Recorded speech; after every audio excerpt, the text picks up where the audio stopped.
All right, John chapter number 8. So before we get started, I'll just kind of run through just a quick review on how we got here and some things that we've talked about in the past. So obviously John 1, we learned that the Word became flesh, that God was born, took on human form, lived a perfect life, and he is here to give life through belief, not through belief and works, but through belief. He's the one that did the works, he's the one that still does the works, and the rest is history written in advance. Number 2, in chapter 2, we looked at water being turned into wine and the temple being cleansed. And what this demonstrated to us was God taking the ordinary and turning it into extraordinary, which is a picture of salvation. Again, done solely by God. He takes death, takes fallen man, regenerates him. The work is all his, nothing contributed by mankind. Chapter 3, we saw what it means to be born again. We saw Nicodemus come to Jesus at night. Very humble, asking questions, but yet just completely oblivious to how things work. And of course, Jesus is like, look, you're a ruler in Israel and you don't understand how these things work. And he's like, yeah, that's pretty much where I'm at. And we saw that in real time there. Chapter 4, the living water. We looked at how Jesus pursued the woman at the well. She came for physical water, left with the water of life. And of course, her testimony brought many people to hear the Lord, and in turn, those folks got saved as well. Chapter 5, we see that Jesus has the authorization and the authority to heal and to give life. And a constant thing in chapter 5 was that Jesus is pointing to the Father. Okay, pointing to the Father again, and we contrasted that with the attitude of a lot of people today. Most people today are pointing to themselves, to their bishop, to their pope, what have you, instead of Christ. Okay, and we all know that's wrong. Chapter 6, we looked in depth at the bread of life, and we see how the religious sect were like, well, Moses gave us bread. And Jesus is like, you couldn't have that bread if it wasn't for my Father in heaven. And then what does he do? He performs a miracle, feeds the 5,000, basically demonstrating to everyone that he indeed is the one who gave that bread. And of course, that followed, or that resulted rather, in people following him to get more food, not of the spiritual sort. And we saw how Jesus dealt with them. And then in chapter 7, we see faith and controversy. We saw how Jesus is preaching truth. Some people will receive, some people reject. And we looked in depth about how the truth of Christ divides hearts. Okay, that's what it is. That's what it does. The Bible is clear. Jesus said that he came to bring division. He came to bring a sword. There is truth and there is falsehood. Okay. Now beginning in chapter number 8, we're going to see how light exposes hearts. So what I want to do is we'll just go ahead and read a few verses and then go ahead and stop and talk about them. I'm not sure how far in this we'll get, but let's go ahead and begin. So John chapter 8 verse 1. It says, and Jesus went unto the Mount of Olives, and early in the morning he came again into the temple, and all the people came unto him, and he sat down and taught them. So again, now you just have people following him because they want to hear truth. Remember, it was said of him that no man taught or spake like this man. Chapter 7, we see that the Pharisees had sent people out. And they're like, you need to grab a hold of this guy. You need to bring him back here because we got some serious questions for him. Okay, and then when they show up empty-handed, they're like, what's going on? They're like, well, nobody spoke like he did, so we didn't do nothing, okay? And so as a result of that, you can see his popularity is increasing, the word is going out, and people want to hear what he has to say. And so that's where we're at. Verse 3. And the scribes and the Pharisees brought unto him a woman taken in adultery. And when they had set her in the midst, they say unto him, Master, this woman was taken in adultery in the very act. I don't like this guy, but a long time ago, this was several years ago, there's a preacher by the name of John Hagee, big Zio guy, right? Big agent for Israel, and probably has a tattoo of Israel on his back or something. But he was reading this passage, and I was watching him on TV, and he's like, you know how they knew where she was? And people are like, ooh, I don't know, Master. How did they know? And he's like, because they were in line waiting to get some. You know, it's just terrible, right? It's not what it says, but it is kind of funny because you got to ask yourself, how did they know the timing, right? You know, when things like this happen, word gets out, and eventually the truth comes to light, and so on and so forth. But I always thought that was hilarious how he said that. Verse 5 says, now Moses, so this is what they say, right? So they just conveniently find this situation happening. And they're like, oh, well, now let's be lawgivers and let's go to the law, okay? Now keep in mind, they are under the law here to a certain extent. It's definitely heavily modified because they are no longer sovereign, if you will. They are under the control of the Roman Empire, okay, by the decree of God. Remember, they violated the covenant. The 10 tribes of the northern kingdom of Israel have been basically plucked out and gone away with. Some have come back, and those people became known as the Samaritans. Okay, I said that one time and somebody flipped out. Well, my favorite preacher said that no, not a single person came back. How dare you say that anyone came back? Go read John chapter 4. Go read the Old Testament, okay? Because when those people were extracted by the Assyrians, guess what happened? Lions started eating people alive, and the Assyrian government was like, we should probably do something to stop this. So in their Gentile way of thinking, they said, you know what? Well, the gods of the people that were here before didn't have this issue, so let's bring some of them back. Okay, well, guess what? Those people probably stayed and reproduced and passed down their history. Thus, you get all the way to John chapter 4, where the Samaritan woman is speaking like Jacob is part of her lineage. So there you go, pal. You see how that works? So anyways, that's what happens to fanboys. They always wind up looking stupid, okay? But back to the text here. It says, now Moses in the law commanded us that such should be stoned, but what sayest thou? Okay, so here we go. Now we got the lawgivers. Okay? And they're like, let's go back to the law. Yes, they are under the law, but there are some serious issues here. Now look at what the narrator says in verse 6. This they said, tempting him that they might have to accuse him. But Jesus stooped down and with his finger wrote on the ground as though he heard them not. Okay, so the narrator is telling you right off the bat here that they don't care about the law, okay? They just want to accuse him. So where does that influence come from? Okay, where did that influence arrive from? Well, we talked about that this morning, okay? It's from Satan. He's the accuser of the brethren. He savors not the things that be of God, but the things that be of man, okay? And so here they are trying to accuse Christ of and put him in this pickle where they think he can't get out of. And so as it stands now, they're like, okay, we got him, all right? He's ours. There's no way he's getting out of this. So before we really unpack this, let's go back to the Old Covenant books here. Go to Leviticus chapter 20, and let's see if we can understand some things here. Go to Leviticus chapter number 20. Now, I've been sent some interesting screenshots in the last month or two about some online debates. I guess people in the unincorporated denomination have been arguing over who should be put to death in today's day and age, the wife or the husband, or if the husband goes out and gets a bunch of hookers, should they be put to death and he get a free pass, all right? These are things that people are literally discussing and literally fighting and arguing, reprobating each other over, just trying to scorch each other on.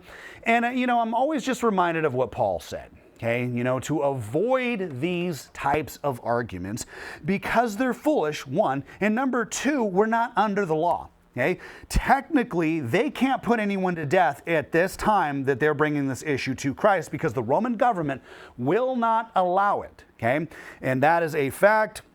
That is written down in the Gospels. They would not just let the Jews, because they even say later on, when Pilate's like, hey, why don't you take Jesus and, judge him according to your law? And they're like, well, the Roman law says we can't put anyone to death. Okay, so they admit this. It's not even debatable, but yet in 2026, we have people arguing and fighting over who should be put to death. And my question is, what does it matter, first of all? Because the United States government is not going to allow you to do that, though you may want to if you find yourself in that situation. I understand that 100%, okay? But the government is not going to support that. Why? Because divorce is big business. Divorce is big money in this country, and guess what? The people that run this country are not exactly Bible-believing Christians, nor are they necessarily sympathetic, okay? The vast majority of them are money-hungry, just predators. I mean, at the highest levels, okay? And it's not he's being a tinfoil hat conspiracy guy saying this. No, it's true. And just about everybody that's not a Zio or an online bot knows who really controls our government, okay? And it's the same people that are accusing Christ in this chapter, okay? People that hate families, they hate righteousness, they hate everything that is good and wholesome. And so they're not going to work to keep your family together, all right? They don't care at all. They want the wife to be like, you know what, I do deserve someone better. They do want the husband to be like, you know what, I can find someone that's more, pleasing than you. And they want that to happen because guess what? When the alimony checks start rolling out, child support starts rolling out, someone gets a cut of that, all right? Someone gets rich and someone gets poor. So to sit here and really make this a big deal, it profits nothing because no one is going to put anyone to death in this country when that stuff happens, all right? And again, well, we can unpack that at a later date. Let's go back to the law, all right? What we're seeing in John chapter 8 is the law of Moses being weaponized, and we are seeing that these accusers, they're violating the law themselves, and Jesus exposes this hypocrisy while pointing to mercy and transformation. But let's go back to the law, because anytime somebody wants to quote law, let's make sure we go back and read it and really understand what it's talking about. So Leviticus chapter 20, look at verse number 10. Hey, here it is. Here's the law. Verse 10. And the man that committeth adultery with another man's wife, even he that committeth adultery with his neighbor's wife, the adulterer and the adulteress shall surely be put to death. Now, let me ask you a question here. You want to put yourself under the law? You want to play law? You want to play covenant blending? Okay. Where's the debate in this? Everybody speaks English. That I've seen, all the screenshots that have come in, I see English words, but yet I also see this debate. Where's the debate in this? Okay, just in case that's not clear enough, go to Deuteronomy chapter 22. Again, this is old covenant. We are not under the old covenant today. So to sit here and argue and to belittle people and to change your opinions and do all this crazy stuff is absolute nonsense is what it is. It's demonic. Okay? Deuteronomy 22, look at verse 22. If a man be found lying with a woman married to an husband, then shall both of them die. Both the man that lay with the woman and the woman, so shalt thou put away evil from Israel. Now, what happens today when someone decides to take this into their own hands? They go to prison. And what happens? Well, that person's life's destroyed, the life they took is destroyed, and someone gets rich. Okay? You know, there is a prison industrial complex. There is an incentive in locking people up. Why do you think there's so many crazy laws out there on the books, even some that you've probably never even heard of? Because the reason for that is because there is big money in packing these prisons full of people. There are people in jail, there are people in prisons right now that should not be there. Okay? And there are people out on the streets that should be there, especially in certain states, which I'm not going to mention by name right now. Now, keep your place right here, if you would, in Deuteronomy. We're going to come back and go back to John for a second. All right, so the accusers say, so John 6, so the accusers say in verse 5, now Moses in the law commanded us that such should be stoned. What sayest thou? Who do they have present? Okay, well, they caught the woman in the very act. Okay, they've got her. Where's the dude? You get what I'm... Where's the guy? Okay, you want to play law, let's play law and bring both people and let's get the stones ready. Okay, but you don't see that. Okay, Moses, so they say Moses in the law commanded us that such should be stoned, but we just saw what? That the law is more specific than that. Leviticus 20 verse 10, the adulterer and the adulteress shall surely be put to death. Deuteronomy, same thing, both of them shall die. So right away there's a problem. Why bring the woman and not the man?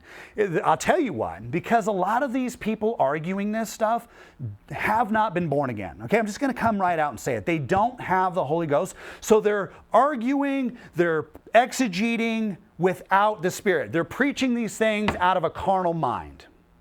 Okay, that's what it is. They don't understand how to rightly divide the word of truth. And we learned this morning that God will use believers to manifest and to demonstrate His truth. Okay? So that shows that this situation is not about justice, it's about trying to trap Jesus.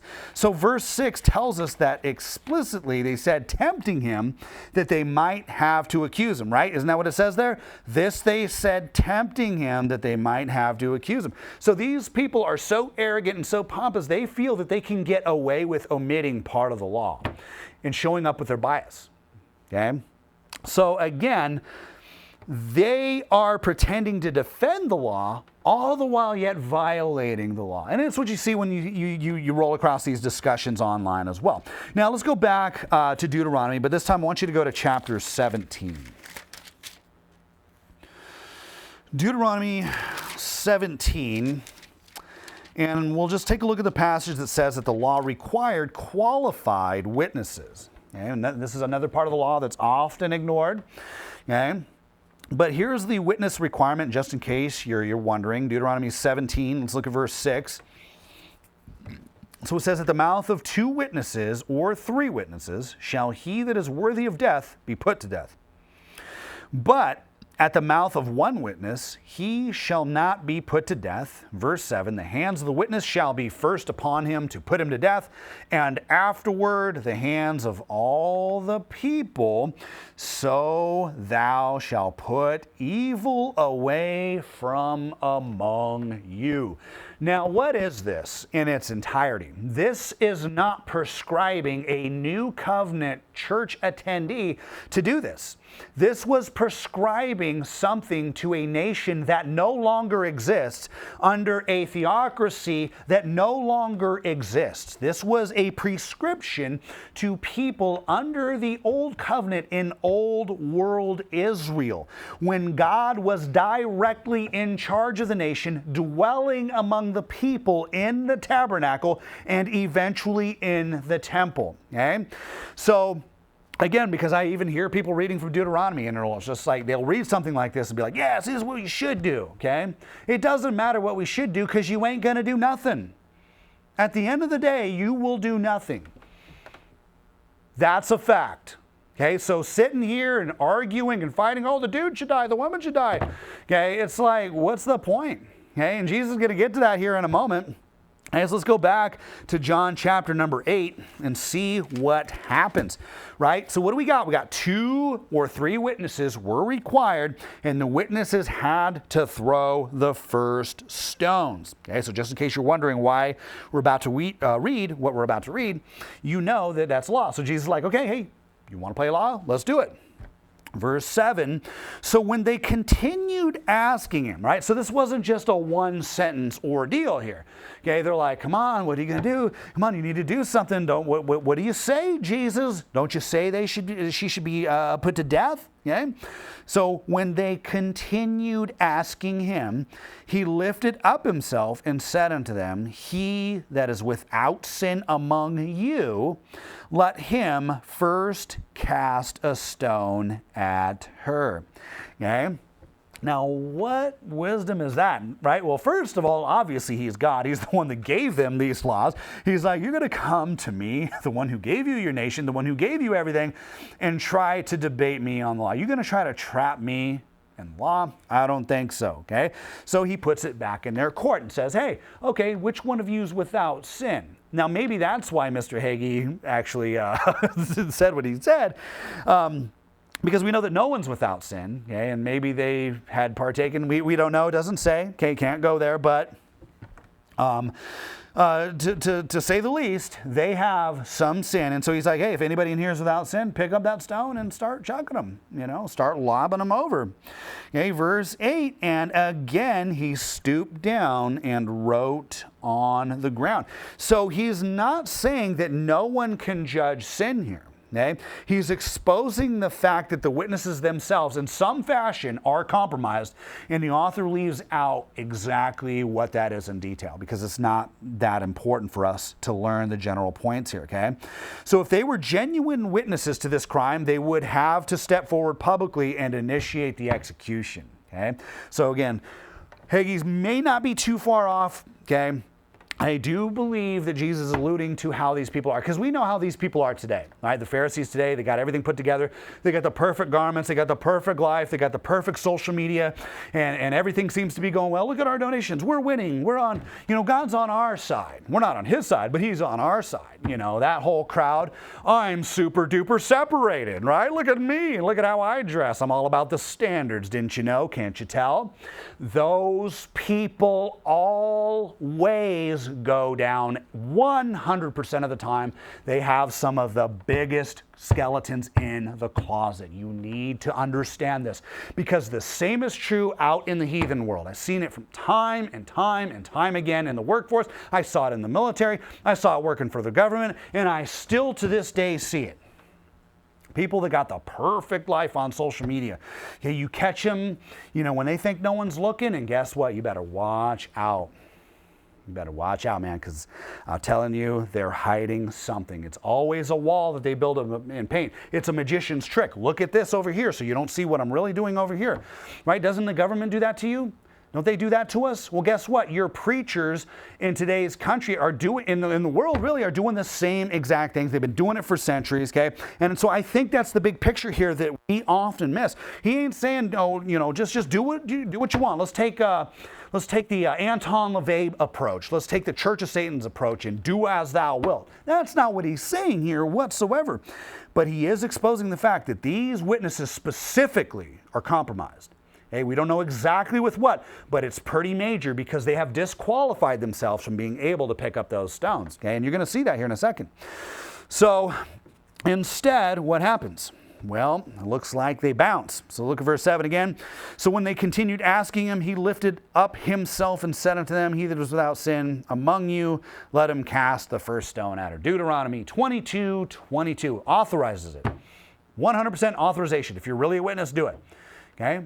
So what's the problem here? Well, obviously, one thing we know is that the Roman government won't allow it, but, it's deeper than that. It's much deeper than that. Okay, in verse 8, and again he stooped down, wrote on the ground. 9, and they which heard it, being convicted by their own conscience, went out one by one, beginning at the eldest, even unto the last, and Jesus was left alone, and the woman standing in the midst. So the way I see this in my mind, right, they're just like, just like, let's just pretend this didn't happen here. I'm going to go get a snack over here, and then they just completely bolt, okay, completely take off. So what does that prove to us? That these people were compromised, okay? But yet they're projecting this image to their people, right? Hey, we're the religious leaders. You need to listen to us. Don't listen to Jesus. All that mercy and stuff he's talking about, all that healing, all that from the Father stuff. No. You need to follow the law, and you need to do this, and you need to do that, and you need to do all these things to be right with God. Now, there is an element of truth of that in the Old Covenant. We've been talking about that on Sunday mornings. Okay? However, they even abused that heavily. Heavily did they abuse that. And so Jesus exposes them. And so who gets the shame here? Who really has the shame? Did the woman start tiptoeing out? No. Okay, the people who caught her in the act, they start tiptoeing out. Okay, look at verse 10. When Jesus had lifted up himself and saw none but the woman, he said unto her, Woman, where art thou? Where are those thine accusers? Hath no man condemned thee? Okay, so they dip, they bounce, right? The religious leaders, I got the perfect garments. I've been tithing my cilantro, my bell peppers, my mint, my cumin, everything. The 10th of everything, man. I tithe off it all. You even give me a compliment, I put 10% of that in a box. Okay, that's how these people were, right? And they're like, whoops. I guess we didn't know the law as well as we thought we did. So they dip out, and the one that's being accused, she's still standing there with Christ. That's the gospel. That is Christianity. You don't have to like it, and you can say, I'll kill everybody involved and be all good. Have that attitude, okay? I want God to kill her. It doesn't matter what you want. Who's left with Christ?